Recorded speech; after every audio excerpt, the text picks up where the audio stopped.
The hospital hallway felt colder than it should. Machines beeped in uneven rhythms, nurses moved with urgency, and a sense of fear pressed itself into every corner of the maternity ward. Gary stood there, frozen. His hands trembled, but he didn't even notice. All he could see was Stacy through the glass window, breathing fast, gripping the sides of the bed as nurses tried to keep her steady. Her face was tight with pain, fear, exhaustion, and he wasn't beside her when she needed him most. For a moment, Gary couldn't breathe. This wasn't how things were supposed to go. This wasn't the life he promised her. This wasn't the man he thought he was. A thought struck him so sharply it nearly dropped him to his knees. He never expected this moment, the moment his choices nearly cost him everything. He took one step toward the door, ready to run into the room, when a doctor stepped out, face serious, voice controlled. "Mr. Gary," the doctor said quietly. Gary's stomach twisted. The doctor continued, "The stress she's been carrying triggered the early labor." The words hit him so hard it felt like the walls leaned in. Stress, carrying, triggering early labor. Because of him. He looked through the window again, at the woman who once smiled just by looking at him, at the woman he pushed away, at the woman now fighting through pain while he stood on the outside. He whispered to himself, voice cracking, "What have I done?" A moment like this forces a person to face themselves, their mistakes, their silence, their distance, their fear, and now you, the viewer, watching this. Let me ask you something real. Have you ever pushed away someone who needed you the most? Have you ever been so afraid that you ended up hurting the person you loved? Have you ever wished life would just give you one more chance to make things right? If you've ever felt that, if you've ever carried regret, if you've ever wanted to undo a moment that changed everything, you are not alone. This story is for you. Before we continue, please take a second to like this video. It truly helps YouTube share it with more people. Tell me in the comments, where are you watching from today? I'd love to know. And please, subscribe if you haven't yet. This channel is built on real stories, real lessons, and real hope. I don't want you to miss the next one. Now, let's take a breath together, because to understand how Gary and Stacy ended up here, we have to go back, long before the hospital, long before the panic, long before the distance that nearly destroyed them. But first, welcome back to Mr. Brian Inspires. I'm Mr. Brian.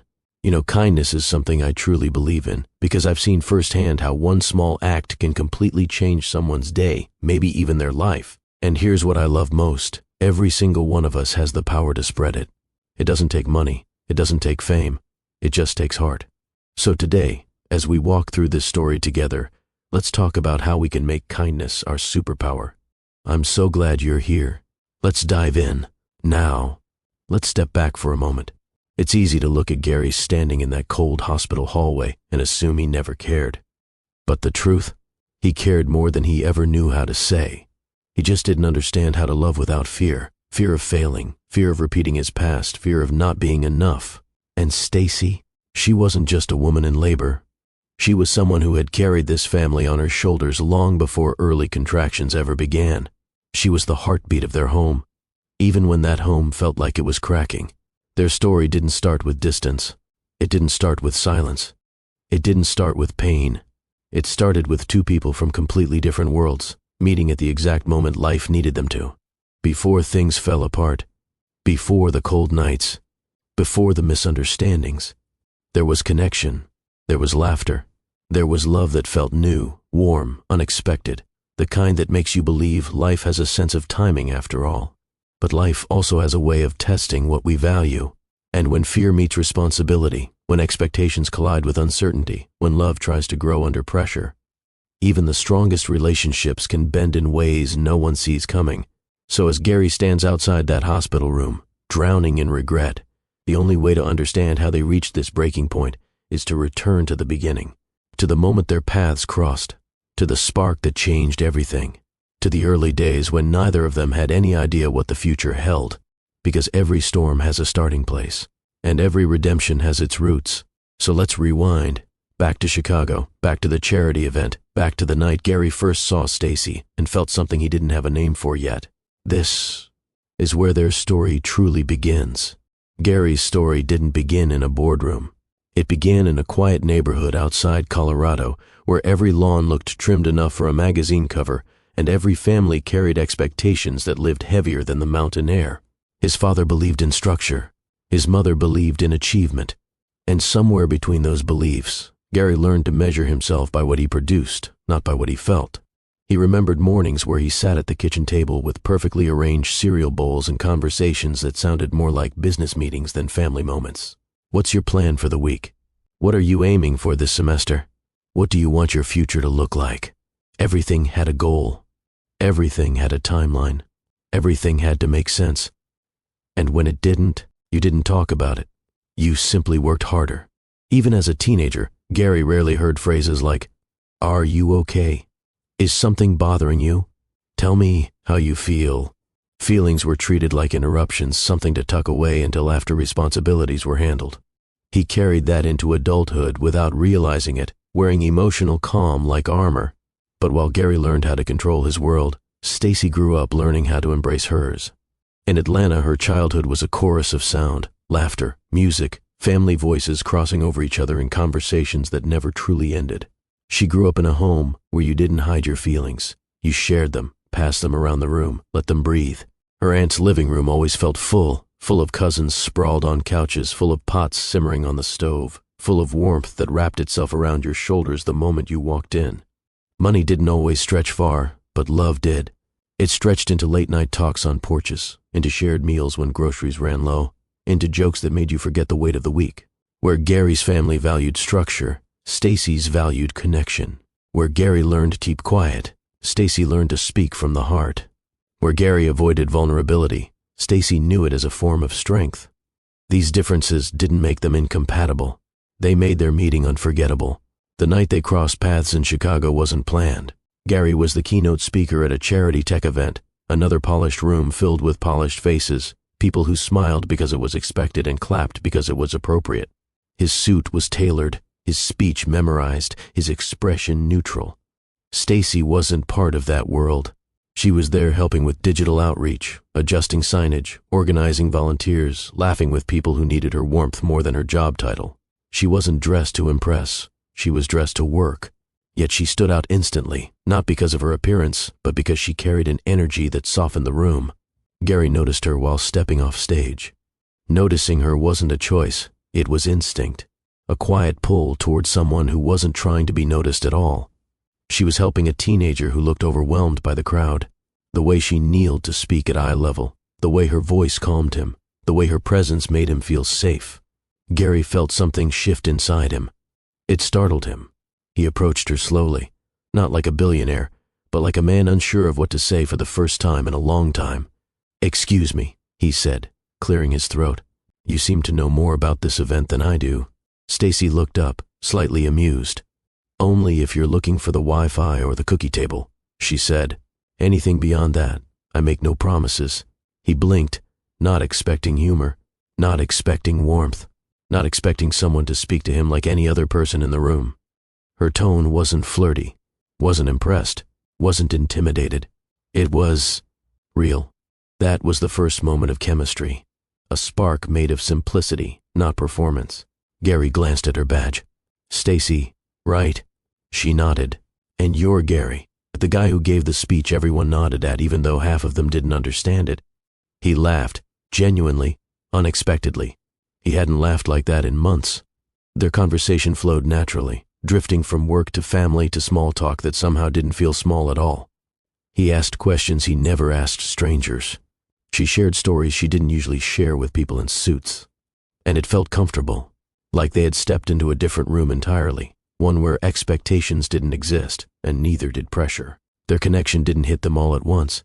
It grew quietly in the background of that busy event, forming in the way she listened and the way he softened. A gentle shift, the kind that changes people without warning. People walked past them, unaware that a story was beginning, a story that would bring joy, conflict, transformation, and a love strong enough to survive both fear and forgiveness. But before we continue deeper into their world, before we move on, let me ask you this. Where are you watching from today? I'd truly love to know. And if this story is touching your heart already, please take a moment to like this video. It helps our community grow here at Mr. Brian Inspires. Feel free to subscribe as well. We've built a place where real stories meet real lessons, and I'd love for you to be part of it. In the weeks after their first meeting in Chicago, something gentle began forming between Gary and Stacy, not rushed, not forced. Their connection unfolded slowly, like two people learning the rhythm of a new song. Gary found himself thinking about her unexpectedly, during long board meetings, while reviewing reports, even during quiet evenings when the city lights glowed against his windows. He wasn't used to being distracted. He was a man of schedules, discipline, and silence. But Stacy disrupted his silence in a way that felt right. And Stacy? She didn't expect him to reach out, not because she doubted her worth, but because she'd learned long ago that people in Gary's position rarely crossed paths twice with women who didn't revolve around wealth or status. Yet he did reach out. A simple message at first. Are you free for coffee sometime? I owe you a better conversation without cookie jokes. She laughed when she read it. Not because it was funny, but because it was sincere. Their first date wasn't extravagant. He didn't choose a high-end restaurant or a private lounge. He chose a small cafe near the river, quiet enough to talk, warm enough to relax, real enough for someone like Stacy to feel comfortable. They sat across from each other, sipping drinks neither of them finished. Conversation flowed easily. They talked about childhood memories, favorite foods, hopes, disappointments, and everything in between. Gary discovered Stacy loved volunteering at youth centers not for recognition but because she genuinely cared. Stacy discovered Gary collected old books, not for display, but because reading gave him the emotional space he was never allowed growing up. They were opposites, but their differences didn't push them apart. They created balance. As the months passed, their relationship deepened. Gary learned what it meant to be welcomed into Stacy's world. Her family gatherings were warm, loud, unfiltered, and full of love. Whenever he visited Atlanta with her, he felt something he never felt in his childhood home: authenticity. Her aunt hugged him like she'd known him for years. Kids tugged at his sleeves, asking if he brought snacks. Relatives laughed with their whole chests, not caring who heard. The first time he tasted Stacy's cousin's spicy wings, he coughed so hard everyone burst into laughter, including him. It was chaos. It was warmth. It was family. To Stacy, it was normal. To Gary, it was healing. He learned how to relax without needing a plan, how to listen without needing to fix everything, how to show emotion without feeling weak. Something inside him began to soften. Stacy stepped into Gary's world with equal openness, though it wasn't always easy. His social circle was polished, formal, structured. Charity galas, networking dinners, rooms full of quiet smiles and expensive suits.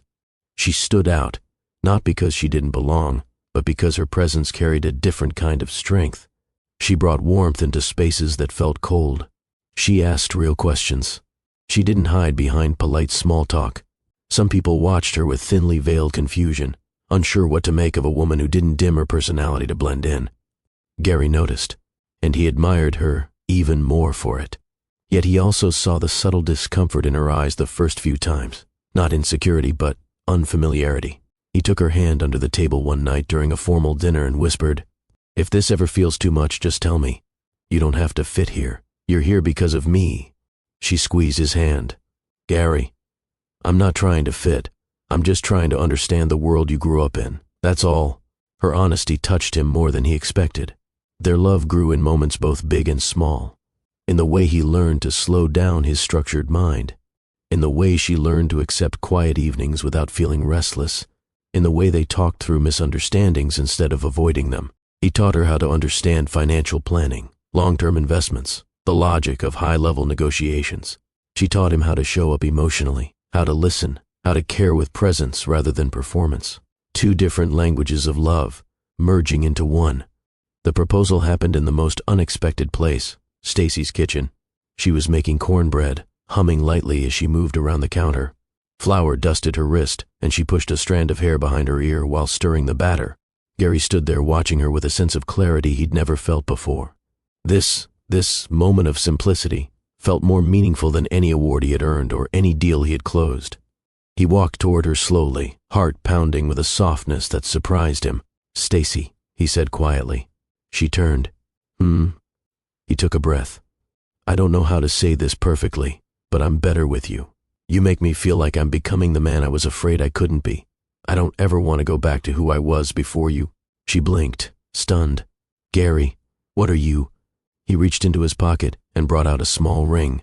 No grand gesture, no staged moment, just honesty between two people standing in a warm kitchen. "Will you marry me?" he whispered. Tears filled her eyes instantly. Her hand went to her mouth. Then she laughed, that beautiful soft laugh he loved so much. "Yes," she said, voice shaking. "Yes, Gary. Of course, yes." He slipped the ring on her finger while her hands trembled from joy. They didn't embrace immediately. They just stood there staring at each other with a kind of wonder. Two people from different worlds realizing they had somehow blended into one. When they finally hugged, Stacy's flower-covered hands left smudges on his shirt. He didn't care. He held her tighter. It was one of the most perfect moments of their lives.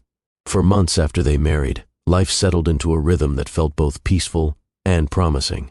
They were learning how to blend their habits, schedules, and personalities. Some days were warm and effortless.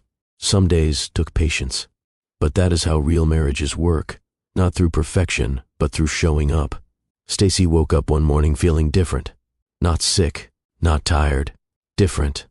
She paused before getting out of bed, her hand resting gently against her stomach. There was no dramatic sign, no clear explanation, just an instinct, quiet but certain. Later that afternoon, she took a test. She sat on the bathroom floor watching the results slowly appear, her heart beating harder with every passing second. When the line confirmed what she suspected, she covered her mouth with both hands as tears blurred her vision. A baby, their baby, a new chapter forming inside her. She stayed there for a while, whispering gratitude under her breath. She thought about her upbringing, her family in Atlanta, the strength of the women she admired, and she felt ready, nervous, but ready. When Gary came home that evening, he found her standing in the living room holding a small box. She didn't say anything at first. She simply handed it to him with trembling hands. He opened it carefully. Inside was a pair of tiny white baby socks. Gary's eyes widened. His breath caught in his throat, and for a moment he didn't move. Then he looked up at Stacy, whose tear-filled smile said everything before she even spoke. We're having a baby," she whispered. It was the first time she saw pure emotion break through the layers he always wore. He dropped the box, stepped forward, and wrapped her in his arms so tightly she felt his heartbeat merge with hers. He even laughed, a shaky, stunned, joyful sound. "Stacy, we're going to be parents," he said, voice unsteady with disbelief and excitement. She nodded against his chest. "Yes, we are." He held her like he never wanted to let go. That night, their home felt different, warmer, filled with new meaning. They lay in bed talking about names, nursery colors, and who the baby might look like. Stacy teased him about his baby photos. Gary joked that the child should definitely inherit her smile, not his serious expression. They drifted into sleep holding hands, imagining a future growing brighter by the minute. It should have been the happiest season of their marriage, and at first, it was. But joy is a delicate thing, and sometimes fear grows quietly beside it. In the weeks that followed, subtle shifts began appearing in Gary, changes so small Stacy didn't notice them right away. He started staying longer at the office, even on evenings when he promised to be home early. He became more distracted during conversations. When Stacy mentioned doctor appointments, he nodded without looking up from his laptop. When she excitedly talked about baby clothes or names, he smiled, but the smile didn't always reach his eyes. She tried not to overthink it. Pregnancy heightened emotions, she told herself she might be imagining things. But deep down, a part of her sensed something shifting. Gary wasn't trying to pull away. He wasn't losing interest in the baby. His fear simply grew faster than his ability to express it. He remembered his own father, always stern, always pressured, always expecting. Gary had promised himself he would never pass that kind of emotional distance to his own child. But now that he was facing the reality of fatherhood, old fears returned. What if he didn't know how to be present? What if he repeated the patterns he grew up with? What if he failed Stacy? What if he failed the baby? Instead of sharing these thoughts with her, he swallowed them. Instead of reaching for her, he withdrew. Instead of being vulnerable, he disappeared into work, routines, and silence. Stacy watched small signs that were easy to miss at first. He avoided baby stores when she invited him. He hesitated before touching her belly. He grew quiet whenever she mentioned the future. She didn't say anything right away. She wanted to give him time. She wanted to believe he was simply overwhelmed. But she also felt something tightening inside her, a quiet ache that whispered, "Why does he seem further away when we should be closer?" One evening they were seated on the couch.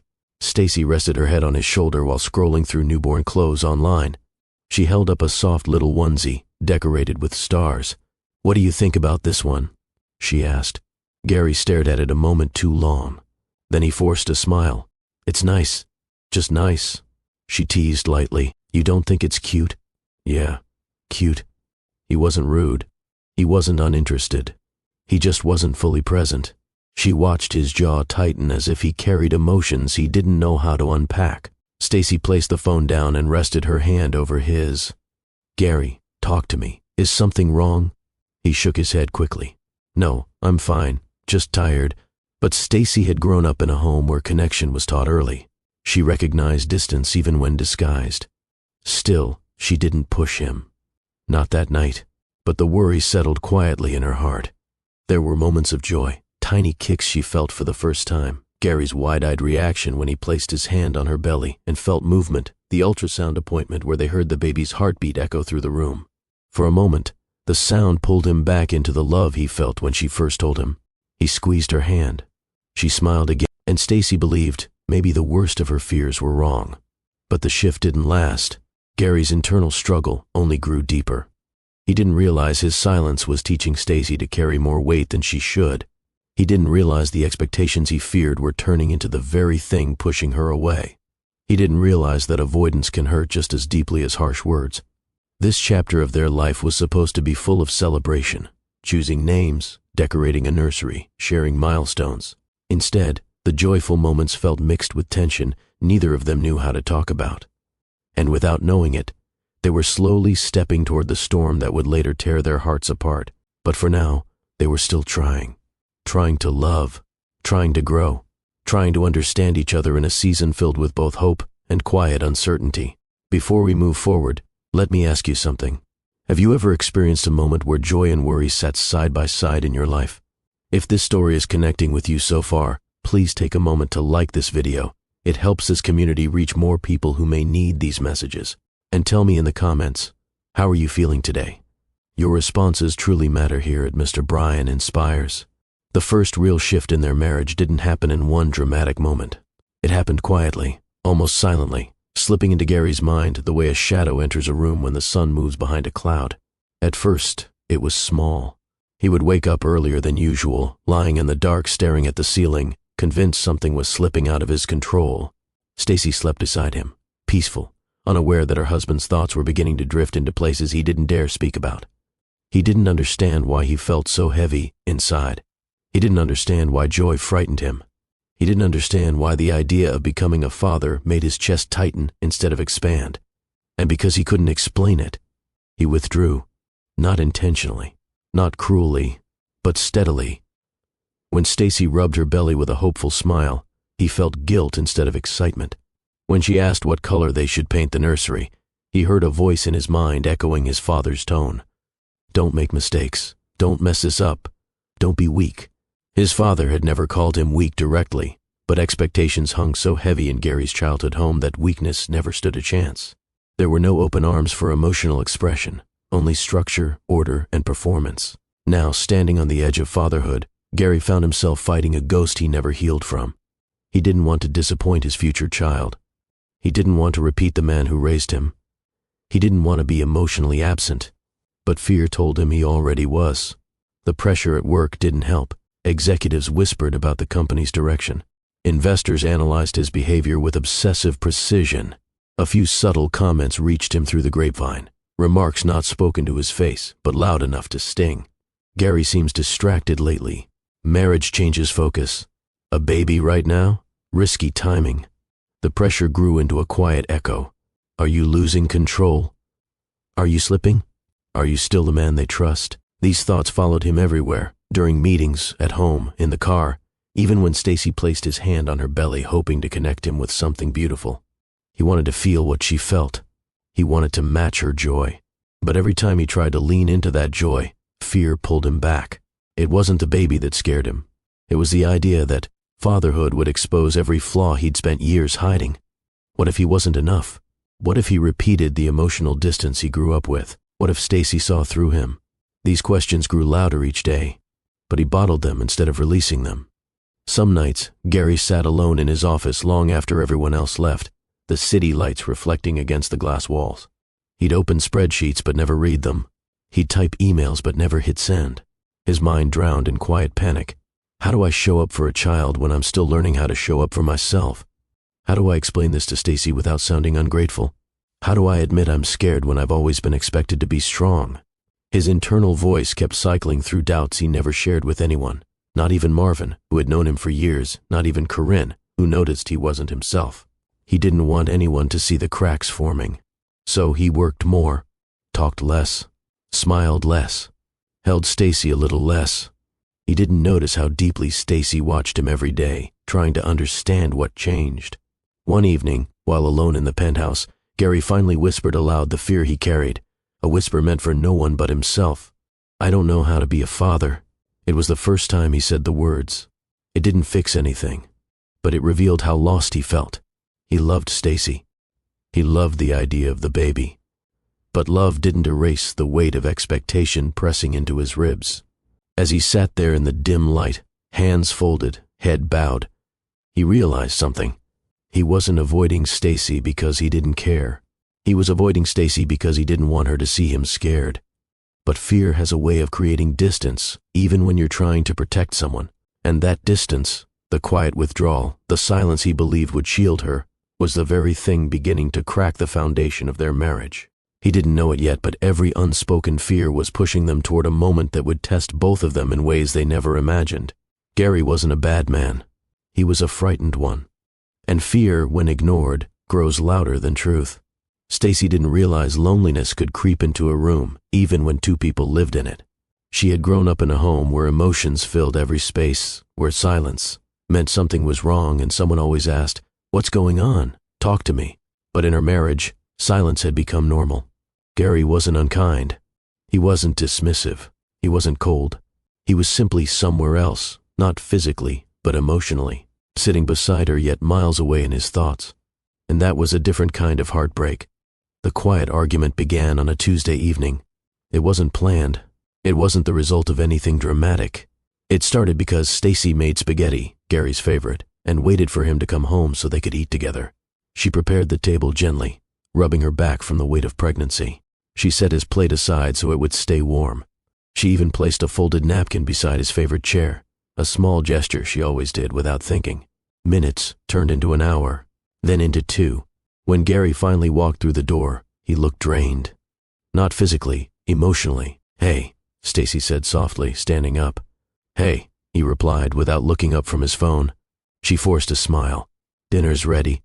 "I already grabbed something at the office," he said, loosening his tie. Her heart fell quietly. She paused. "I thought you said you'd be home early tonight." He shrugged. "Things ran late.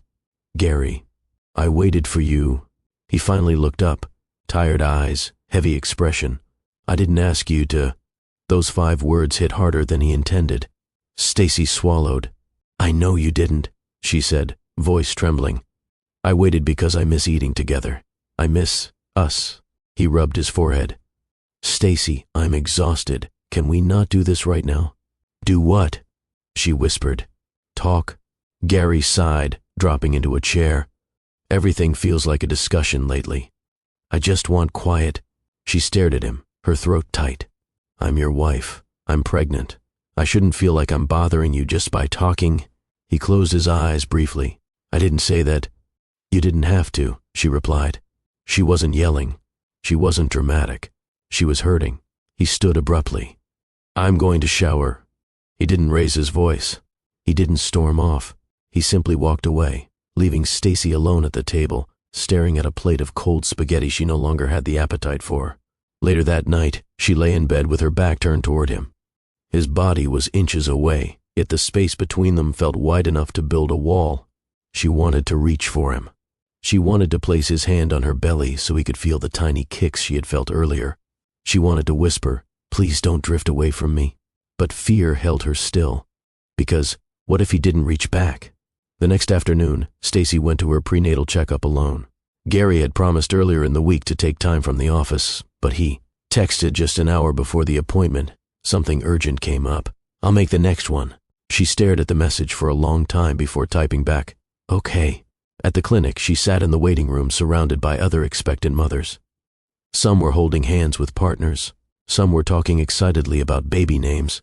Some were laughing softly at inside jokes. Stacy folded her arms delicately around her belly. She didn't envy them. She just wished Gary was beside her like he should have been. When the nurse called her in, she pasted a gentle smile on her face. It felt thin. The doctor checked her vitals, listened to the baby, and then paused. "Stacy, how have you been feeling emotionally?" She blinked. "Emotionally?" "Yes," the doctor said carefully. "Your blood pressure's a little elevated. Nothing alarming yet, but I want to make sure you're not carrying too much stress." Stacy nodded quickly. "I'm okay." The doctor gave her a soft look. "You don't have to be strong every minute. Pregnancy is a heavy journey if you're walking through it alone." Those words made tears sting her eyes instantly. She inhaled slowly. "I'm trying my best." "I can see that," the doctor replied. "Rest more, and please avoid emotional strain. It affects your body more than you realize." Stacy nodded again, but inside she wondered, how do you avoid emotional strain when the person you love feels further away each day? When she returned home, the apartment felt unusually quiet. Gary's schedule said he'd be home after 7, but she no longer counted on it. She sat on the couch holding her ultrasound picture, the one where the baby looked like a tiny curled bean.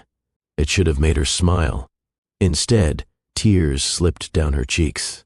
A soft knock on the door pulled her from her thoughts.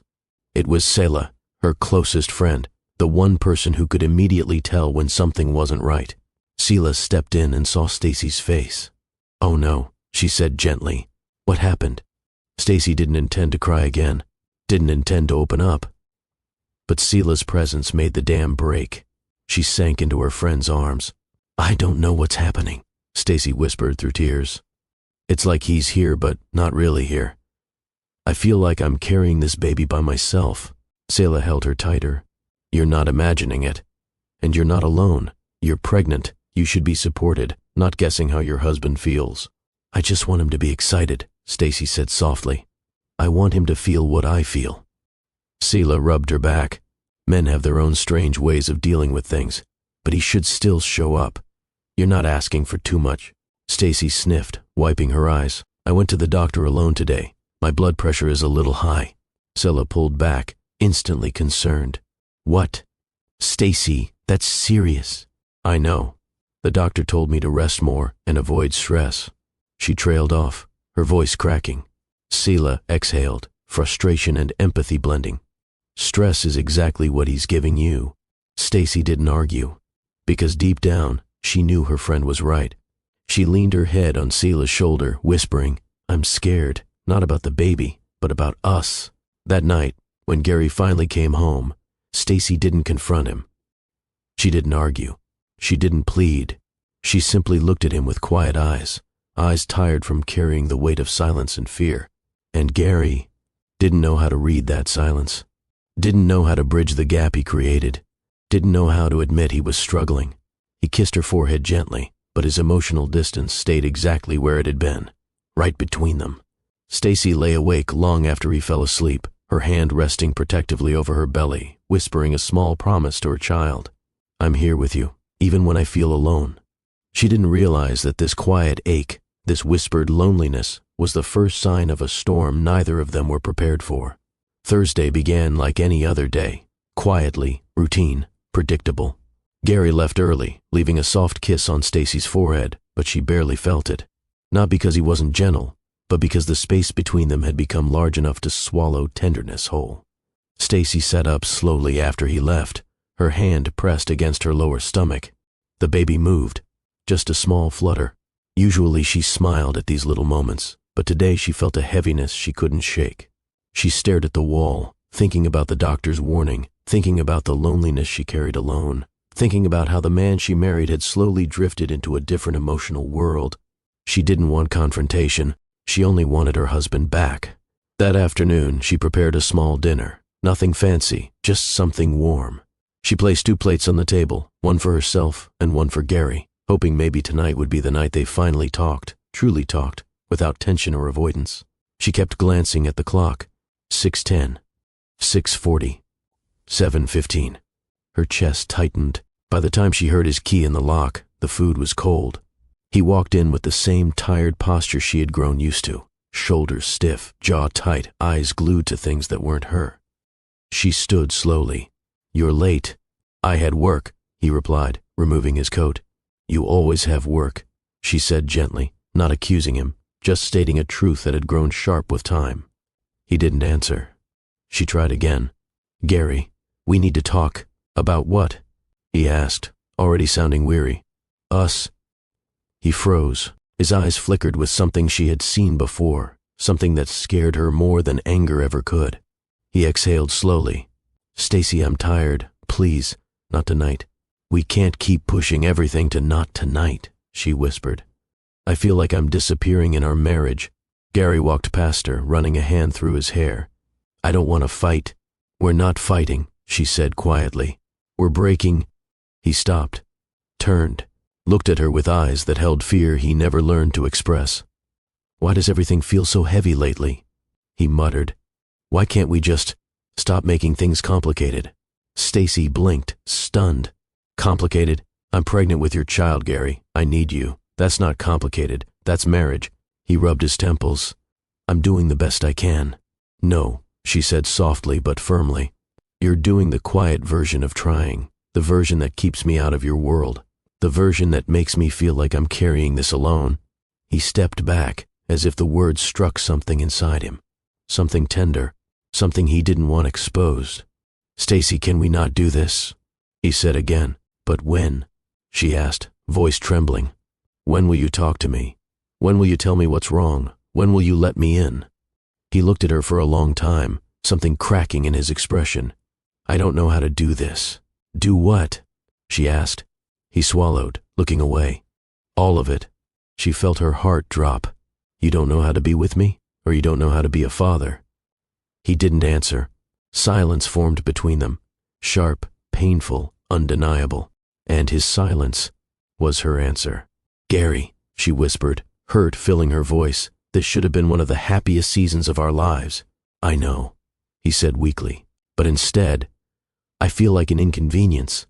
"That's not what I meant." "Then show me," she cried. "Show me I matter. Show me our baby matters. Show me you're here with me and not inside your fears." Gary stiffened, something inside him snapping under pressure he never learned how to handle. He said the words he would regret for the rest of his life. "Maybe you're expecting too much from me." Stacy froze as if the room itself stopped moving. Too much, too much. To expect love? Too much. To expect partnership? Too much. To expect a father for her child? She stepped back, hand instinctively covering her belly. She whispered, "I'm pregnant, Gary. Expecting you to show up isn't too much." He closed his eyes, overwhelmed, ashamed, afraid. But instead of reaching for her, he shut down.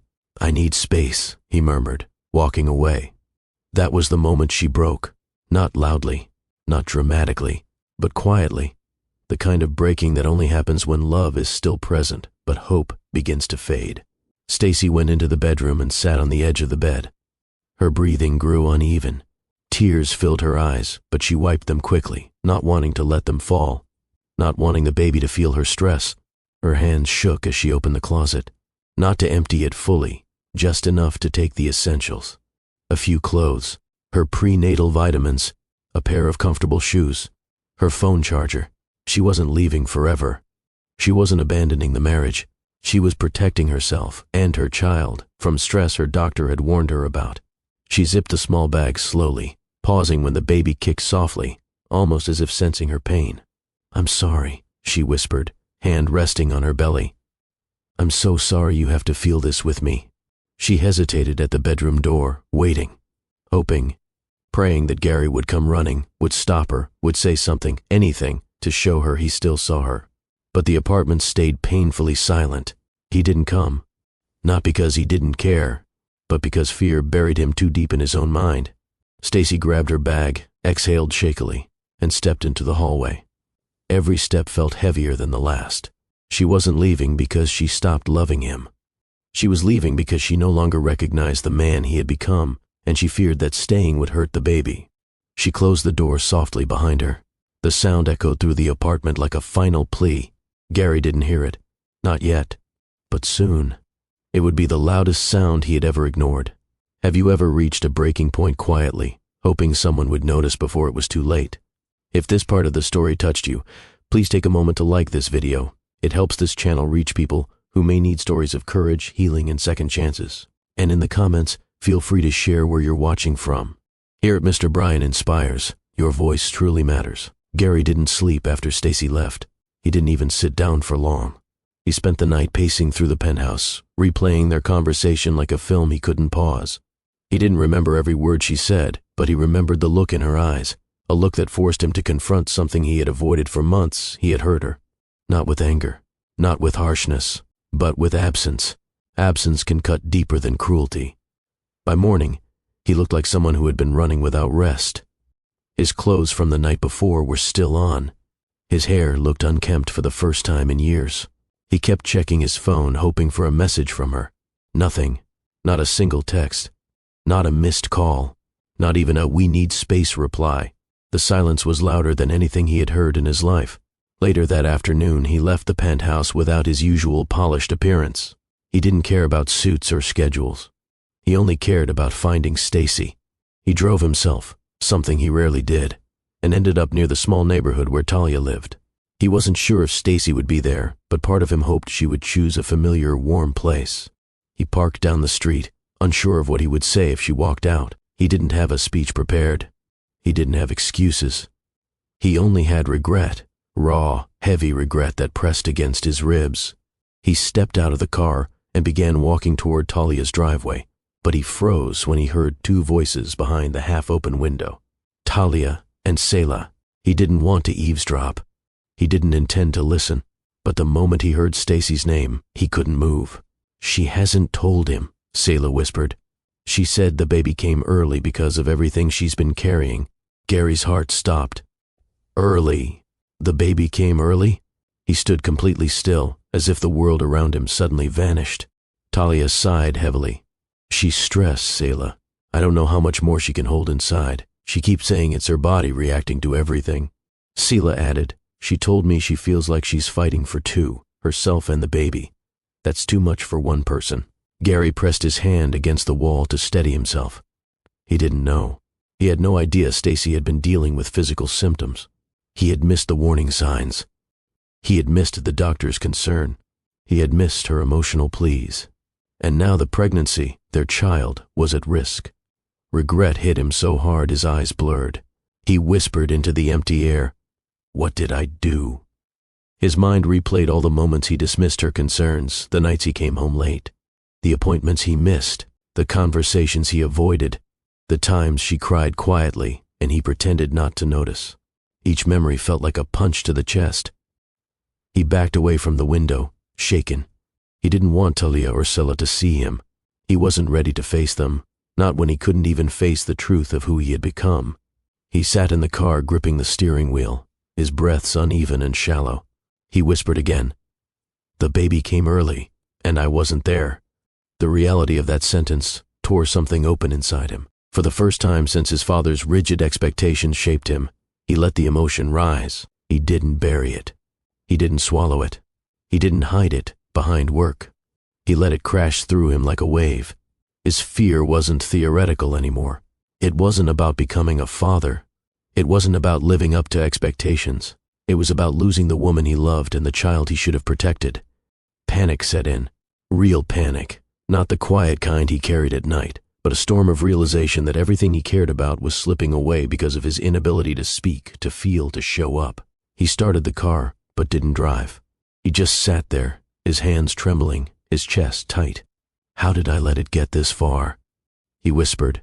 Every mistake he made played before him in brutal clarity. Not being present, not listening, not checking on her, not holding her when she needed him, not realizing the weight of the stress she was under. He placed his head against the steering wheel and exhaled shakily. The truth swallowed him whole. He hadn't been a husband. He hadn't been a partner. He hadn't been a father yet, and he was already failing. For the first time, regret wasn't a quiet feeling. It was a scream inside his mind. He didn't want to lose Stacy. He didn't want to lose the baby. He didn't want the consequence of his fear to become permanent. He wiped his face with his sleeve, forcing himself to breathe. He had to fix this. He had to find her. He had to be there, no matter what. But he didn't know what was coming. He didn't know how soon the consequences would arrive. He didn't know how close he was to the moment that would break him completely. He put the car into drive, unaware that the next call he received would change everything. Talia's home was the kind of place where feelings didn't need permission. You walked in, and whatever you carried, joy, worry, fear, exhaustion, landed in the room with you, and no one pretended otherwise. That is why Stacy chose it as her refuge, even if only for a little while. She arrived late in the evening after leaving Gary, her small bag slung over her shoulder, her heart too heavy to stay in the home they once shared. Talia didn't ask questions. She opened the door, took Stacy's hand, and said softly, "Come inside. You don't have to explain anything yet." Stacy stepped in and immediately felt the warmth she had missed, the kind of warmth that didn't come from heating vents or cozy blankets, but from familiarity, from shared history, from love that wasn't conditional or complicated. The living room smelled faintly of vanilla candles and fried chicken from dinner earlier. The couch cushions were soft, worn in from years of family gatherings. A gospel playlist played quietly on the speaker, the gentle hum filling the background like a steady heartbeat. This house had been her safe place long before she met Gary, long before she built a life with him, long before she ever imagined becoming a mother. Here, she could breathe, or at least she wanted to, because breathing didn't come easily tonight. Seela arrived not long after, her face tightening with concern the moment she saw Stacy curled up on the couch with a blanket over her legs. "Lord, girl," Seela murmured, sitting beside her. "When I heard your voice earlier, I knew you weren't okay. Talk to us." Stacy shook her head, tears stinging the corners of her eyes. "I don't even know where to start." Talia sat on her other side. "Start with how you feel." And the moment they said that, her carefully held restraint cracked. She didn't sob loudly. She didn't fall apart dramatically. Her heartbreak came out in slow tears, the kind that drips silently, as if the body is too tired to make noise. "I feel alone," she whispered. Seela reached for her hand. Talia rubbed her back in gentle circles. Stacy inhaled shakily. "I know Gary loves me. I know he does. But lately, I can't feel him. It's like he's disappearing a little more every day." Seela frowned. "He should be holding you up right now, not leaving you to carry everything." "He doesn't mean to hurt me," Stacy replied quietly. "He's just scared. I can see it. But I can't fix fear he won't talk about." Talia nodded with the kind of understanding only older relatives possess. Fear makes people do strange things, but fear shouldn't make a woman carry a baby alone. Stacy pressed her palm to her stomach. The baby moved softly, and she closed her eyes, letting the tiny motion anchor her. "I just want a calm pregnancy," she whispered. "I want peace for this child." "That's why you're here," Talia said gently. "This house will be calm. This house will be peaceful, and we'll help you through every step." For a moment, Stacy felt relief, a small one, a fragile one, but relief nonetheless. Later that night, after showering and changing into one of Talia's soft t-shirts, she sat on the bed they had prepared for her. The room was simple, floral curtains, a small dresser, family photos on the wall, but it felt safe. She rubbed lotion on her legs, then placed both hands on her belly. She whispered to her baby, "I'm sorry today was so heavy. I'm trying, little one. I'm trying really hard." A knock came at the door. It was Talia holding a cup of ginger tea. "You don't have to force a smile for us," she said as she set the mug down. "It's okay to feel everything you're feeling." Stacy gave her a tired look. "I just didn't think marriage would feel this lonely." "No woman does," Talia replied gently. "But loneliness doesn't mean failure. It means something is missing, and that something needs to be addressed, not ignored." Stacy nodded, receiving the words but unsure what to do with them. "Rest," Talia said softly. "Your body needs it more than anything." Stacy thanked her quietly and lay down. She managed to drift into sleep, but only for a short while because a dull pressure began spreading across her abdomen. It wasn't sharp at first, just uncomfortable, a tightening that came and went. She shifted positions, took deep breaths, told herself it was nothing more than stress, but the pressure returned, stronger, more noticeable. She sat up, one hand on her belly, the other gripping the edge of the mattress. "Not now," she whispered. "Please, not now." She walked slowly to the living room, where Talia and Seela were watching TV and talking softly. Talia immediately stood. "What's wrong?" Stacy's voice was thin. "My stomach, it keeps tightening." Selah jumped up. "Is it constant or coming in waves?" "Waves," Stacy whispered. "It just started." Talia didn't panic, not outwardly, but her face changed. She guided Stacy to the couch, helping her sit down gently. "Deep breaths," she murmured. "Try to relax your body." But Stacy couldn't ignore the fear settling in her chest. Early, too early. She closed her eyes, and tears slipped out, not from pain, but from dread. She wanted to stay strong. She wanted to stay calm for the baby. But her heart was racing in a way that told her something wasn't right. Selah knelt beside her. "Do you want me to time the waves?" Stacy nodded. The next tightening came sooner than any of them expected. And then another, each one stronger than the last. "Oh, God," Stacy whispered, clutching the cushion beside her. "Talia, I don't think this is just stress." Talia took her hand, steady but worried. "It might be early labor, sweetheart." The room fell into a tense silence. Stacy's breaths quickened. "I can't be. I'm not ready. The baby's not ready." Talia held her shoulders. "Listen to me. We're right here. You are not alone. We're getting you to the hospital now." Selah grabbed her purse and keys immediately. Stacy tried to stand, but her legs trembled. She leaned into them for support, her fear rising too fast to contain. "I want the baby to be okay," she whispered through uneven breaths. "And we're going to make sure of that," Talia said firmly. They guided her to the car, helping her into the back seat while Selah started the engine. As they drove through the quiet Atlanta streets, Stacy rested her head against the window, tears streaming silently. Today wasn't supposed to be the day. The baby wasn't supposed to come yet. Gary wasn't supposed to be absent. She didn't say his name aloud. She didn't have to. Her heart said it for her. "Gary, where are you? Why weren't you with me when things started falling apart?" And as the car sped toward the hospital, the tightening in her abdomen grew sharper, more insistent. The storm she tried to outrun had finally arrived. The penthouse didn't feel like home anymore. It felt hollow, too wide, too quiet, too polished for the kind of grief sitting in Gary's chest. He walked through each room slowly, almost as if he were searching for traces of Stacy in the air. Her sweater draped over the back of the couch, her mug near the sink, a prenatal pamphlet on the coffee table, her shoes neatly placed by the door. Every item felt like proof of how deeply he had taken her presence for granted. He touched the sweater gently, running his thumb over the soft fabric. He remembered the night she wore it, hair tied loosely, feet curled beneath her on the couch, telling him how the baby kicked for the first time. He should have listened longer that night. He should have put his laptop away. He should have felt honored to be included in that moment. Instead, he nodded distractedly and went back to work. He let her excitement fade into silence. And tonight, the silence he once preferred now suffocated him. Gary finally sank onto the floor against the kitchen cabinet, pulling his knees up. He wasn't a man who cried easily, not as a child, not as a teen, not even when stress hit hard in adulthood. But now, the pressure that had been building inside him cracked open. His hand covered his face as a low broken sound escaped him. "I messed up," he whispered. "I messed everything up." He didn't know how long he sat there. Minutes, maybe hours, staring into nothing. His phone lay on the counter, screen dark, offering no updates, no messages, no sign from Stacy. He checked it again.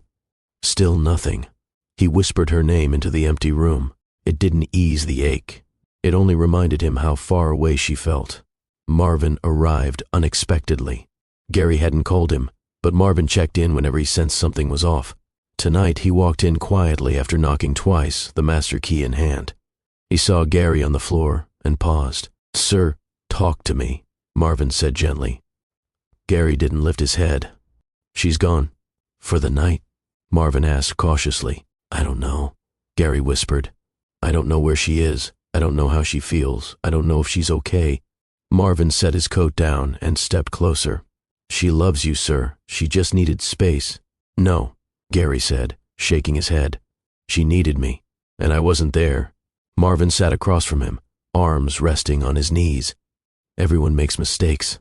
"This wasn't a mistake," Gary said with a hollow laugh. "This was fear and cowardice and silence, and now, I think something's wrong." Marvin's eyes tightened with concern. "What makes you say that?" Gary swallowed hard.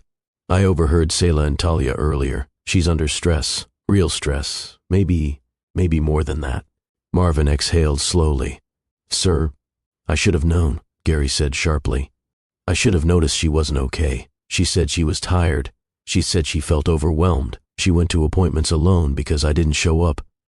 His voice cracked. I let her walk out the door tonight, without stopping her. Marvin placed a steady hand on the floor between them. Then you do better tomorrow. Regret is only useful if it pushes you to act. Gary's eyes lifted for the first time. What if tomorrow is too late? Marvin didn't answer immediately. He leaned forward and spoke with the honesty only someone who truly cared could offer. Gary, you've spent your whole life trying to be strong by staying quiet. But strength isn't silence. Strength is showing up when it matters. He paused, letting the words sink in. And right now, it matters. Gary looked down again, tears falling onto his hands. I don't deserve her forgiveness, he whispered. Marvin shook his head. This isn't about deserving, it's about responsibility. You're a husband, you're a father. That child needs you even more than she does. The words hit him harder than he expected. A father, not just a man anticipating a child, not just someone preparing, not someone afraid. A father, a title he was already failing at. Gary stood abruptly, as if adrenaline suddenly shot through his veins. I need to find her, he said, grabbing his phone. I need to fix this before something happens. Marvin stood too, hands steady on Gary's shoulder. Let's take a breath. You're panicking. You need a clear mind. I can't think clearly. Gary snapped, not at Marvin, but at himself. Marvin didn't flinch. Sit for 1 minute. Just one. Gary hesitated, then sat. 1 minute felt impossible, but he forced himself to still. 1 minute to breathe. 1 minute to face the full truth. 1 minute to admit to himself everything he had been hiding. He whispered through clenched teeth, I'm terrified of being like my father, and that fear made me become exactly like him. Marvin nodded slowly. Then break the pattern. Right now. Gary looked at him with hollow eyes. How? Before Marvin could answer, Gary's phone rang. He froze. The caller ID. Rena, hospital. His body went cold. Marvin whispered, Answer it. Gary pressed the phone to his ear, already breathless. Rena's voice came through gently but urgently. Mr. Gary, this is Rena from the maternity unit. Stacy has been admitted. She went into early labor. You need to come now. The world stopped. Gary didn't speak. He didn't move. He didn't breathe. Marvin reached for his arm. What happened? Gary's voice finally emerged. Cracked, small, breaking completely. She's in labor, early. And I wasn't there. His knees weakened. His chest tightened. A sob rose into his throat. This was rock bottom. Not losing wealth. Not losing status. Not losing pride. But realizing he might lose the woman he loved and the child he had not yet held because he was too afraid to show up. Marvin grabbed the keys without another word. Let's go. Now. Gary wiped his face with trembling hands, breath shaking as he whispered, Please, let them be okay. It was the first plea of a man who finally understood he could lose everything that truly mattered. Before we continue to the next chapter, I want to ask you something personal. Have you ever realized the truth too late and wished for one more chance to make things right? If this story is speaking to your heart, please take a moment to like this video and let me know in the comments how you're feeling right now. Your voice matters here at Mr. Brian Inspires, more than you know. The night air felt heavier than usual as Marvin pulled the car out of the parking garage. Gary sat in the passenger seat, gripping the handle so tightly his knuckles turned pale. His breathing was uneven, a mixture of panic and grief, each breath catching on the truth he could no longer escape. Stacy was in early labor, and he hadn't been there. The city lights blurred past the windows as they sped through the quiet streets. Every red light felt like a personal attack, every turn too slow, every passing second too expensive. Gary leaned forward, whispering to himself, Please be okay. Please let them both be okay. His voice cracked halfway through the sentence. Marvin kept glancing at him, his tone steady despite the urgency. We're getting there as fast as we can. Just breathe. But breathing didn't feel possible. Gary's mind spiraled through flashes of earlier moments he now wished he could step back into and do differently. Stacy in the kitchen that night, she told him she was pregnant. tears of joy filling her eyes. Stacy lying beside him, placing his hand on her belly when she felt the baby move. Stacy sitting on the couch, waiting for him with hope written across her face. Stacy asking softly, "Do you still see me? Do you still feel us?" Stacy walking quietly out of the door he didn't stop her from closing. Each flash felt like a punch to his stomach. He wiped his face again, but more tears fell before his hand dropped. He had spent months trying to bury fear, trying to hide emotion, trying to function on silence the way he had been raised. But the cost of silence was now staring him dead in the face. Stacy, the woman who softened him, was in a hospital bed alone, and the baby he wasn't ready for was fighting to arrive too soon. The guilt was suffocating. Marvin made a sharp turn onto the highway. "Do you want me to call ahead?" Gary shook his head. "Rena already knows I'm coming." He swallowed. She said Stacy was admitted. She sounded urgent. A tremor ran through his hands. "You'll make it," Marvin said. "Whatever happens next, you face it. You don't hide anymore." Gary nodded weakly. "I just want to hold her hand, even if she doesn't want to hold mine back." It was the closest he had ever come to speaking from the rawest part of himself. As the car sped through the empty lanes, Gary stared straight ahead, his mind flashing back to the last time he held Stacy without fear sitting between them. They were lying together after their wedding, her head tucked beneath his chin. She whispered, "Promise me something." "What?" he asked. "That you'll let me love you even when life gets heavy." He remembered laughing softly then, a laugh that assumed heaviness wouldn't come. Now he understood what she meant. Now he understood what he had refused to accept. And as the hospital's glowing sign finally appeared in the distance, his chest tightened so sharply he had to grip the dashboard. "Please let her live. Please let the baby live. Please let me fix this." He didn't pray often, but tonight, desperation pushed him into it. Marvin pulled up to the emergency entrance. Before the car even stopped fully, Gary threw open the door and ran inside. The sliding glass panels parted, and a burst of hospital air, sterile, cold, urgent, hit him in the face. He approached the reception desk, voice trembling. "My wife, Stacy. She was brought in a little while ago. Early labor." The nurse nodded quickly. "You're Gary?" "Yes," he breathed. "Follow me." Every step through that hallway, echoing under fluorescent lights, felt like a punishment he had earned. He saw nurses moving rapidly. He heard distant alarms. He smelled disinfectant that made his stomach twist. And then, they reached the maternity wing. She opened the last door. Gary froze as he looked inside. Stacy lay in the hospital bed, her forehead wet with sweat, her breaths short and strained as a nurse adjusted monitors around her. Her hands gripped the sheets tightly. Her face, usually so warm, so expressive, looked terrified. Terrified and alone. The sight broke him. His heart dropped into the floor. His knees weakened. His breath shook violently. Everything in him whispered, "This is my fault. I did this. I wasn't there when she needed me." And this was only the beginning of everything he would confront tonight. Gary stepped into the room like a man walking into the consequences of his own decisions. Every sound in the space seemed amplified. The beeping monitors, the soft shuffle of nurses moving around the bed, the uneven rhythm of Stacy's breathing. Rena looked up first. Her expression softened. "She's been asking for you," she whispered. That sentence hit him harder than he expected. He took a few hesitant steps forward until he reached her bedside. Stacy turned her head slightly, eyes opening just enough to recognize him. There was no anger in her expression, no accusation, no blame, just exhaustion and a hint of relief. "Gary," she breathed. He reached for her hand immediately, afraid she'd pull away, afraid he no longer deserved to touch her.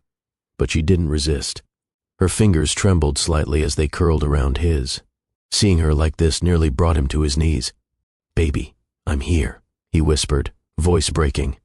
"I'm here now," she exhaled shakily, closing her eyes for a moment. "You came." "Of course I came," he said, voice cracking again. "I should have come earlier. I should have been here this whole time. I'm so sorry." Stacy's lower lip trembled. She looked away, blinking hard to keep tears from falling. The nurse quietly adjusted a monitor. "Her contractions are still spaced, but they're strong. The doctor will be in soon." Gary nodded, though he couldn't take his eyes off Stacy. He brushed a damp curl away from her forehead, moving as gently as he could, afraid to cause her more discomfort. He whispered, "Talk to me. Please, tell me how long you've been feeling this way." She didn't answer immediately. Instead, her chest rose slowly, then fell with a trembling breath. "I didn't want this to happen," she said softly. "I tried to stay calm. I tried not to stress. The doctor told me to avoid emotional strain." Her voice cracked. "But everything felt heavy, Gary. Everything." He closed his eyes, feeling her words like they were being carved into him. "I know," he whispered. "I know it was my fault. I should have listened. I should have paid attention." She shook her head weakly. "I wasn't trying to leave you forever. I just needed a moment to protect our baby. I felt like I was breaking inside, and I didn't want the baby to feel that." His throat tightened painfully. He lifted her hand to his lips, kissing it with trembling sincerity. "I failed you," he said quietly. "Not because I didn't care, but because I was scared. And I didn't know how to say it." Her eyes fluttered toward him again. "Scared of what?" "Of becoming my father," he admitted, voice raw. "Of not knowing how to love the right way. Of hurting our child with my silence the same way silence hurt me." A tear slipped from the corner of his eye. "But instead of fixing that fear, I hid from it. I shut down. And I pushed you away when you needed me most." Stacy let out a small, emotional breath, not anger, not resentment, just the sound of a truth landing gently. The doctor stepped in just then, clipboard in hand, speaking calmly but firmly. "Stacy's early labor was triggered by stress.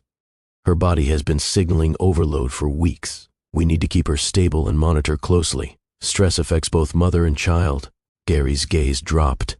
The doctor's words replayed in his head like a verdict. Stress. Weeks. His absence had not only wounded her heart, it threatened their child's safety. Stacy wiped a tear from her cheek. "I tried not to worry you. You should never have had to carry this alone," Gary whispered, leaning closer. "I should have been your safe place, not your burden." The doctor gave Stacy a gentle pat on the shoulder. "We're here to help. Baby sounds good so far, but we're monitoring closely." As the doctor stepped out, Gary turned back to Stacy, his voice soft but full of conviction. "I'm not leaving you again. Not tonight, not tomorrow, not ever. I don't care how scared I am. I don't care what's happening at work. Nothing matters more than you and this baby." She looked at him with a mixture of hope and vulnerability. "Gary, I needed to hear that." He pressed his forehead lightly against hers. "I love you," he whispered. "I love you so much, and I'm going to spend the rest of my life proving it, not saying it." Her breath trembled, but she nodded. "I don't want perfect," she whispered. "I just want you to show up." He kissed her hand again, holding it tightly. "And I will," he whispered. "From this moment on, I'm showing up." A contraction hit suddenly, sharp enough to make Stacy flinch and grip his hand harder. Okay. Breathe," Gary said, voice filled with urgency but softer than before. He looked at the nurse for guidance. Rena nodded. "It's progressing. We're getting closer." Stacy's breathing grew quicker. Gary wiped her forehead gently, whispering reassurance. "I'm right here. I'm not going anywhere." Her fingers tightened around his again. "Don't let go." "I won't," he promised. And for the first time in months, she believed him. This moment, raw, painful, unfiltered, was the moment that began stitching their hearts back together, not because everything was fixed, but because truth had finally been spoken. And truth, even when uncomfortable, heals. What neither of them knew was that the hardest part was only minutes away. The pain, the fear, the strength Stacy would need, and the breakdown Gary was about to have, would define the night. But for now, they held each other through the storm, united in a way they hadn't been in far too long. The next contraction hit harder than the last, pulling a sharp gasp from Stacy's throat. Her fingers squeezed around Gary's hand, and this time he felt the full force of her fear. "Gary," she whispered, voice tight. "It's getting worse." He nodded quickly, brushing sweat from her forehead with shaking hands. "I know, baby. I'm here. I'm right here." Rena stepped forward, her tone calm but focused. "Stacy, your contractions are getting closer together. We're moving into active labor. I'm calling the doctor in." Gary's heart pounded so loudly he could barely hear anything else. Not the beeping monitors, not the footsteps in the hallway, not even the faint voices outside the room. All he saw was her, fighting through pain that should have been shared, pain she should never have faced alone. She groaned softly as another wave hit. I'm scared. He leaned close, their foreheads almost touching. I know you are. But you're not doing this alone, not anymore. Her breath shook. I didn't want it to happen like this. He swallowed hard. Me neither, but we're here now, and we'll get through this together. The door opened, and the doctor hurried in, gloves on, expression serious, yet steady. Okay, Stacy, we're moving forward. Baby's heart rate looks good, but we need to work through this carefully.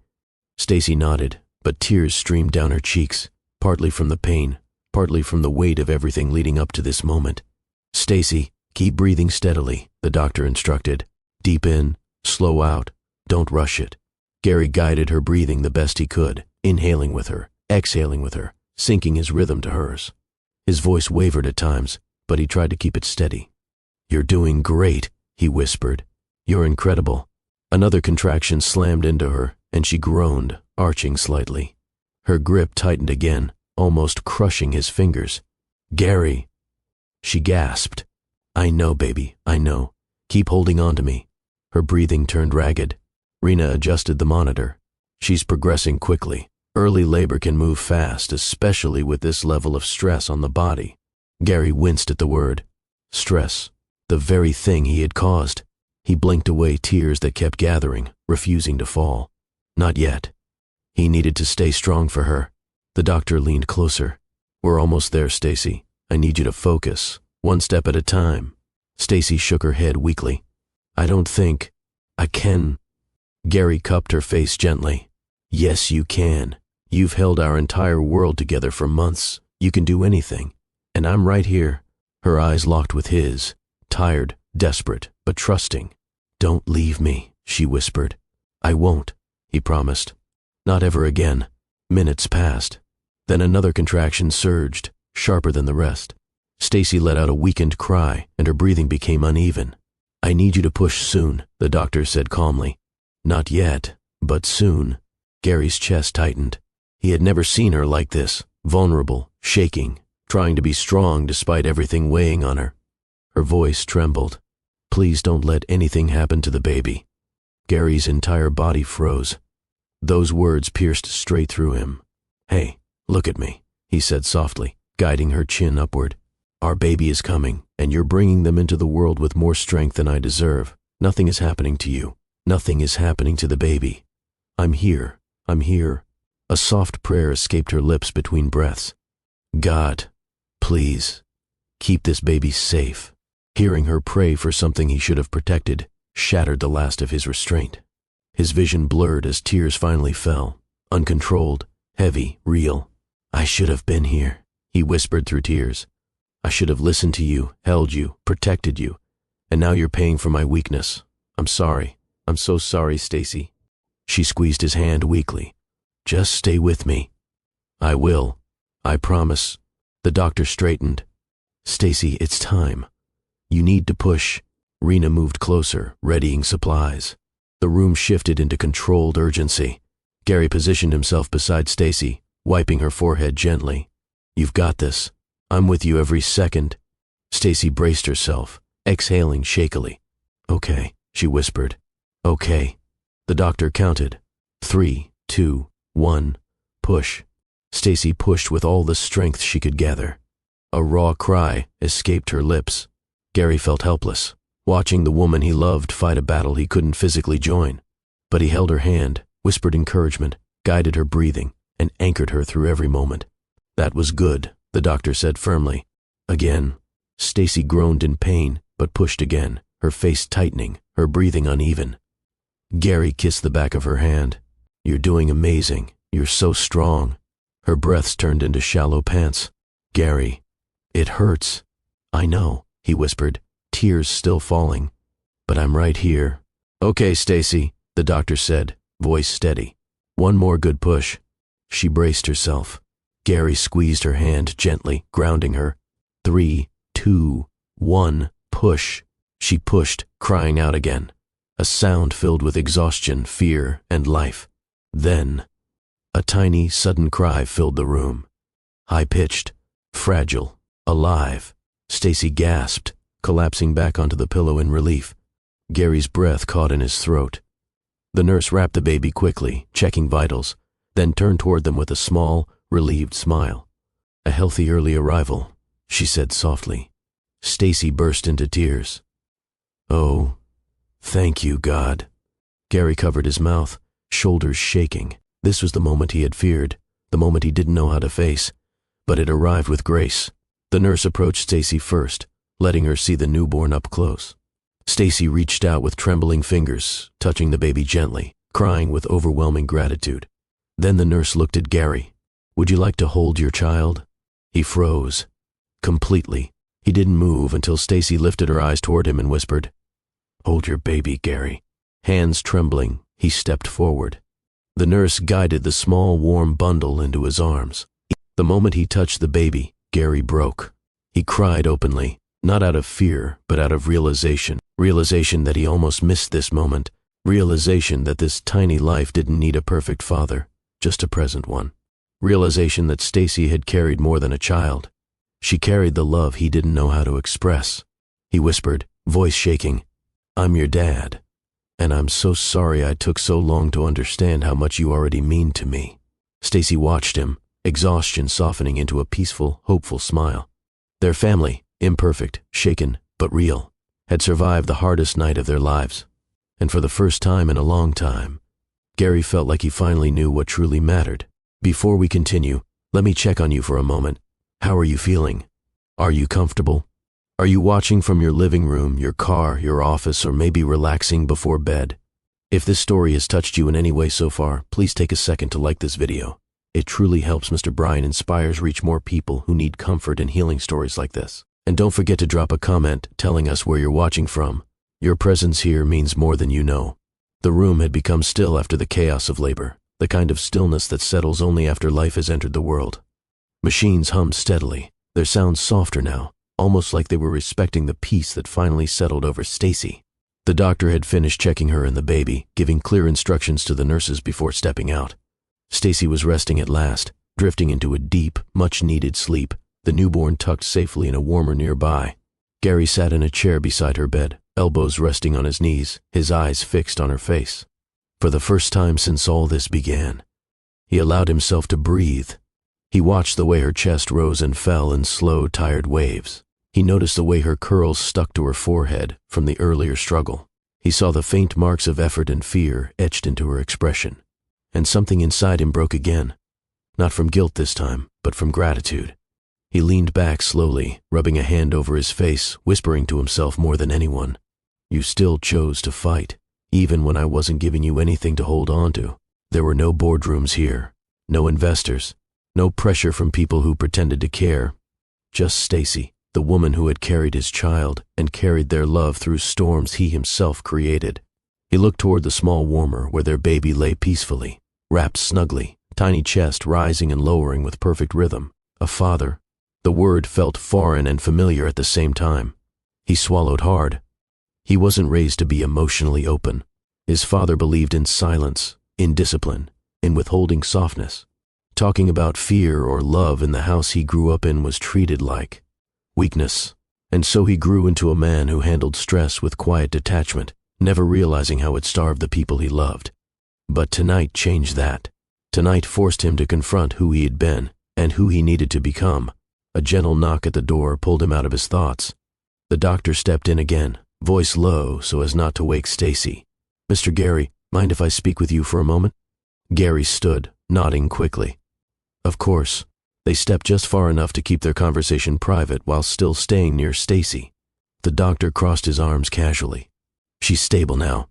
The early labor was mostly triggered by emotional strain. Her body had been under too much pressure." Gary nodded slowly, but the guilt slid across his face before he could hide it. The doctor continued, tone calm, not judgmental. "Stress affects pregnancy more than many people realize.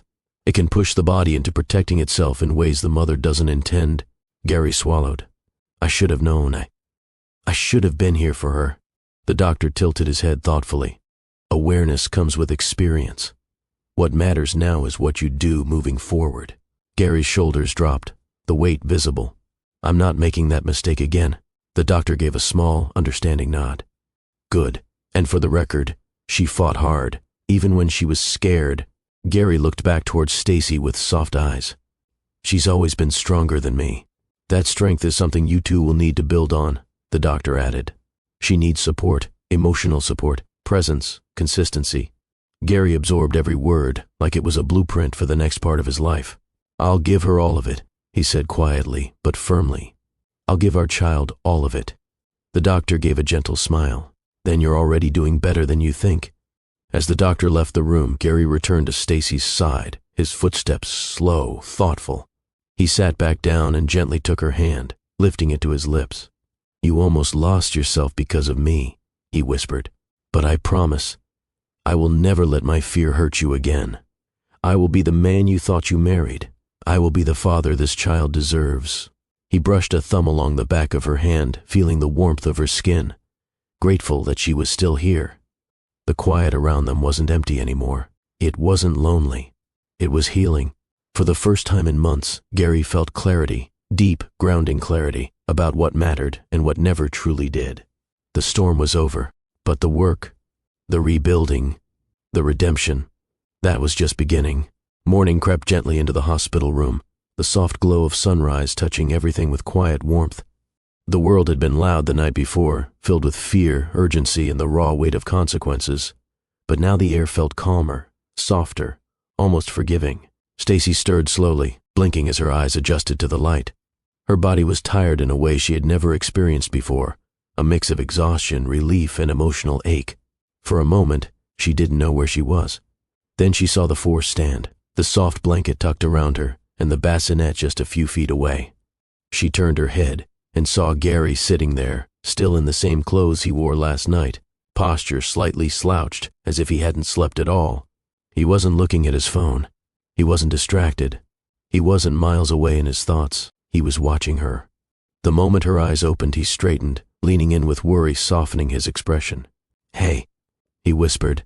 How do you feel? Stacy swallowed, voice rough. Tired, sore. But, okay. He nodded, relief washing over his face. You scared me last night. She gave a faint, bittersweet smile. I scared myself. Silence settled between them, not the cold silence of the past months, but a gentle one, full of things they both needed to say. Gary cleared his throat, his voice quiet. Can I talk to you? Stacy looked down at her hands for a moment, then nodded. Yeah, we need to. He exhaled shakily and moved his chair closer to her bedside. He didn't rush. He didn't force the moment. He took her hand carefully, as if asking permission with every movement. Stacy, I owe you the biggest apology of my life. She looked at him, eyes tired but open. He continued, voice trembling slightly. I wasn't there. When you were scared, when you were hurting, when you needed someone to talk to, when your body was under too much strain, when I should have been your support. He swallowed hard. I failed you, and I failed our baby before even holding them. Stacy's eyes softened, not because the apology erased anything, but because she could hear the sincerity in his tone. He kept going, voice unsteady. I wasn't distant because I didn't want you. I wasn't cold because I didn't love you. I was scared. He hesitated, scared of becoming the parent I grew up with, scared of doing everything wrong, scared of not being enough. Stacy looked at him quietly for a long moment, her fingers brushing his hand slowly. Gary, you should have told me that. I'm not a mind reader. I know, he whispered. I know. I should have talked to you. But instead, I shut down, the same way I've done all my life. And when you needed safety, I gave you distance. When you needed reassurance, I gave you silence. When you needed love, I gave you fear disguised as indifference. She blinked, absorbing his words. The honesty touched her deeply. Gary inhaled slowly. I'm not making excuses. I'm telling you the truth. You deserved better than what I gave you. There was a long pause before Stacy finally spoke. Gary, I didn't leave because I stopped loving you. He looked up sharply, eyes brimming. She shook her head weakly. I left because I didn't want my stress hurting the baby. I felt myself falling apart, and I didn't want our child to feel that pain. I thought if I could just breathe, just for a moment, I could keep the baby safe. His breath caught. This was the twist he never saw coming. You never doubted me? He whispered. No, she said gently. I doubted myself. Those words hit him harder than any accusation could have. You were carrying everything alone, he whispered. I had to, Stacy murmured, because I couldn't carry us both and your silence at the same time. He bowed his head, shame tightening his chest. I'm so sorry you ever felt alone. She reached out, touching his cheek softly. I wasn't angry that you were scared. I was hurt that you didn't trust me enough to say it. Gary's jaw tightened as he fought the urge to cry again. I trust you more than anyone, he whispered. I just didn't trust myself. Another quiet settled between them, one filled with understanding this time, not distance. After a moment, Stacy looked toward the bassinet. Have you held the baby again? She asked softly. He shook his head. Not yet. I wanted your permission first. Her eyes warmed. Go on, she whispered. You're their father. He stood slowly, walked to the bassinet, and looked down at the tiny face sleeping peacefully. The baby's expression was serene, unaware of the emotional storms that had happened before their arrival. He gently lifted the baby into his arms, holding them securely, and when he turned back toward Stacy there was something new in his eyes, something steady, grounded, and full of purpose. Stacy watched him with a peaceful ache in her chest. He sat beside her again, the baby cradled carefully as he whispered, I want to rebuild with you. Not fast, not forcing anything, but slowly, the right way. Stacy nodded. We can try, but it has to be real. No disappearing when things get hard, no shutting down, no silent walls. He leaned forward, brushing a soft kiss onto her forehead. No walls, not anymore. Her hand touched his chest, right over his heartbeat. Fear doesn't make you weak, Gary, she whispered. Hiding from it does. He looked down at her hand. Then I'm done hiding. A nurse entered briefly to check vitals, giving them a warm, encouraging smile before stepping out again. Stacy took a slow breath. Can I tell you something? Anything, he said. Her voice softened. I thought the baby was safer without my stress. I thought, if something went wrong, it would be my fault. Gary's face tightened. Stacy, no. This wasn't your fault. None of it. I felt guilty, she admitted. Every time I cried, every time I panicked, every time I felt alone, I thought I was harming the baby. He shook his head firmly. You protected our child. Even when you were hurting, you still found the strength to keep them safe. That's not weakness, that's courage. A tear slipped down her cheek. And now, he continued gently, it's my turn to protect both of you. She didn't respond with words this time. Instead, she leaned into his shoulder, letting herself rest against him for the first time in months. And he held her, carefully, gratefully, fully. Not out of guilt, not out of fear, but out of love. Real love. Present love. The kind that stays. Gary took a quiet breath. Stacy, can we rebuild at your pace? I don't expect us to be perfect right away, but I want us to heal. For us, for the baby, for the life we're about to start. She nodded, eyes closed, voice soft. We'll rebuild together. And there it was. The second chance he didn't deserve, the grace she offered anyway, the beginning of a healing that would take time, but would be real. Because sometimes love doesn't need perfection. It needs presence. It needs honesty. It needs two people choosing each other again, even after the storm. The day after the birth moved slowly, but gently. Like life itself had slowed its pace out of respect for everything Stacy and Gary had gone through. The sunlight poured softly into the recovery room, warm enough to feel comforting but not intrusive. It was the kind of morning that felt new. Clean, quiet, healing. Stacy was propped up slightly in her bed, still tired but far more alert than she had been the night before. Her body ached, but her spirit felt steadier. The trauma of early labor had shaken her, yet something about the silence after the storm made her feel held by the universe, by grace, and surprisingly, by Gary. He sat beside her again, not out of obligation but out of commitment. Every few minutes he glanced toward the bassinet as if making sure the baby was really still there, really still breathing, really theirs. It was a new kind of awe, quiet, humbling, grounding. Stacy watched him for a moment, absorbing the shift. Something had changed in him. He looked softer, more open, less guarded. He wasn't burying his emotions like he used to. He wasn't rushing through moments the way powerful men often do. He wasn't wearing the shell of someone in control. He was present. She reached out, her voice gentle. You can bring the baby to me. His head lifted immediately. You want to hold them now? She nodded, smiling faintly. Yeah, I think we both need that. Gary stood carefully, lifting the tiny newborn with unmatched tenderness. He checked the blanket twice, making sure everything was secure, then carried the baby to Stacy with a reverence she had never seen in him before. He placed the baby in her arms slowly, watching her face as she looked down at their child. Her eyes softened in a way that could break anyone wide open. She traced a small fingertip along the baby's cheek, her smile growing warmer. "Hi, sweetheart," she whispered. "Mommy's here. Daddy's here too." Gary sat on the edge of the bed, leaning in slightly, watching both of them with a look that held gratitude and regret woven together.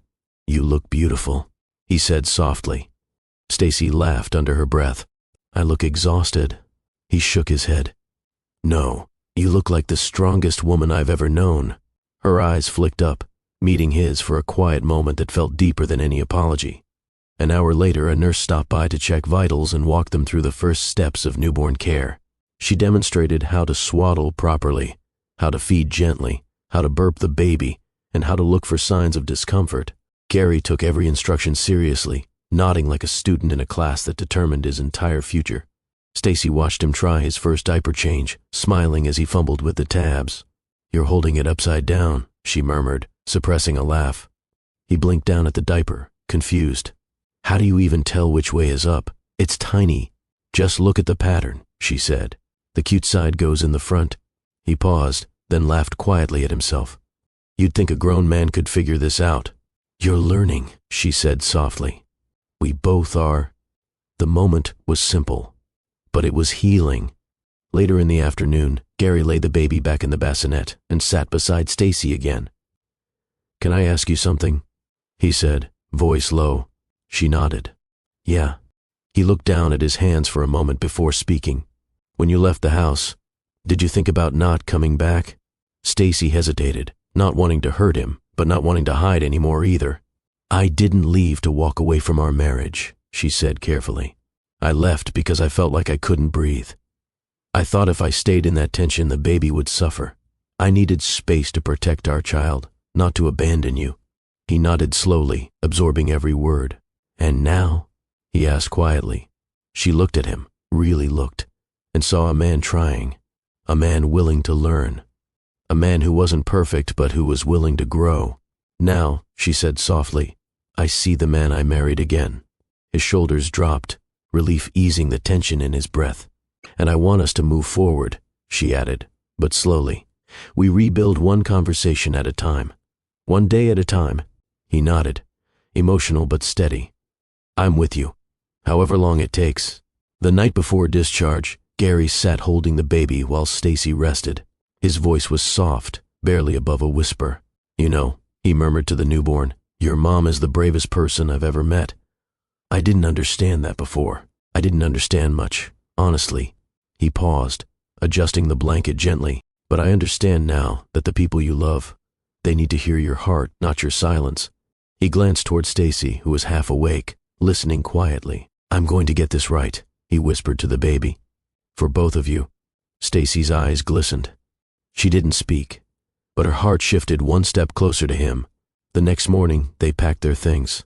Gary insisted on carrying everything himself, adjusting bags on his shoulders while making sure Stacy walked slowly and safely. He helped her into the wheelchair for discharge, then carefully placed the baby in her arms. As they rolled toward the exit, sunlight spilled across the hallway. Stacy looked down at the baby. Gary looked at both of them. A family, not perfect, not untouched by hardship, but intact, stronger than before, more honest than before, and ready to start again. Once outside, the cool air touched their faces, and Gary paused beside the car. He opened the door carefully, securing the baby's car seat with focus and care. Every click of the buckle felt like a promise. When he finished, he turned to Stacy. "You ready?" he asked softly. She nodded. "Yeah, I think we all are." He exhaled deeply, a breath that carried months of fear and the beginning of something new. "Let's go home," he whispered. Not as a broken couple, not as two people pretending, but as a family that survived a storm and learned how to love again. Before we end this story, let me speak directly to you watching. If you've ever been afraid, if you've ever made a mistake, if you've ever wished you could start over, this story is a reminder that second chances are real. Love is not about being perfect, It's about being willing to grow. If this touched your heart, please like this video, share your thoughts in the comments, and subscribe to Mr. Brian Inspires for more stories that speak to real life, real struggles, and real redemption.